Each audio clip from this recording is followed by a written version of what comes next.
Shalom, chers amis, lisons ensemble Éphésiens 6, verset 10 et également le verset 11.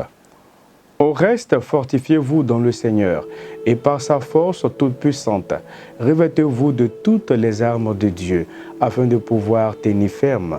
Éphésiens 6, verset 10 et le verset 11. Nous parlerons aujourd'hui d'une créature utile et mignonne comme tout, j'ai nommé la chauve-souris. Il en existe plusieurs espèces dont certaines se nourrissent même de poissons qu'elles pêchent. Mais l'un des aspects les plus bénéfiques des chauves-souris est qu'elles se nourrissent de moustiques.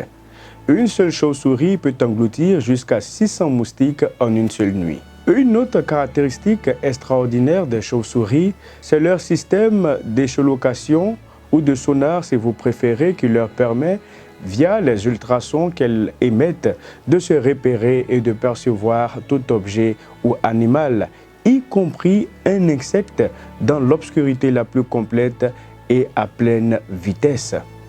Cependant, ce véritable sonar n'empêche pas quelques-unes d'entre elles de se faire capturer par des filets à l'entrée de leur gîte, c'est-à-dire grottes, arbres ou maisons. Ce n'est pas que leur sonar ne les détecte pas, mais simplement à l'approche de leur gîte. Certains individus parmi les chauves-souris se fient à leur excellente mémoire des lieux et n'émettent pas d'ultrasons. À notre niveau, il peut nous arriver dans une situation donnée d'avoir un excès de confiance en une de nos qualités, voire une certaine suffisance et de ne pas utiliser toutes nos facultés. À ce propos, sur le plan spirituel, mais on peut lui trouver une application pratique dans bien des domaines.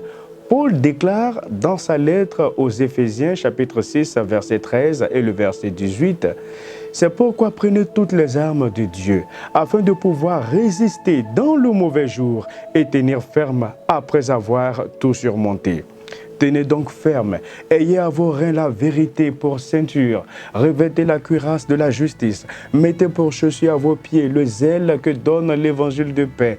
Prenez par-dessus tout cela le bouclier de la foi, avec lequel vous pourrez éteindre tous les traits enflammés du malin. Prenez aussi le casque du salut et l'épée de l'esprit qui est à la parole de Dieu. Faites en tout par l'esprit toutes sortes de prières et de supplications.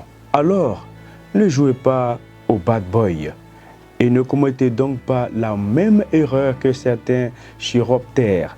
Servez-vous sans exception de toutes les armes que Dieu met à votre disposition. Que Dieu vous bénisse.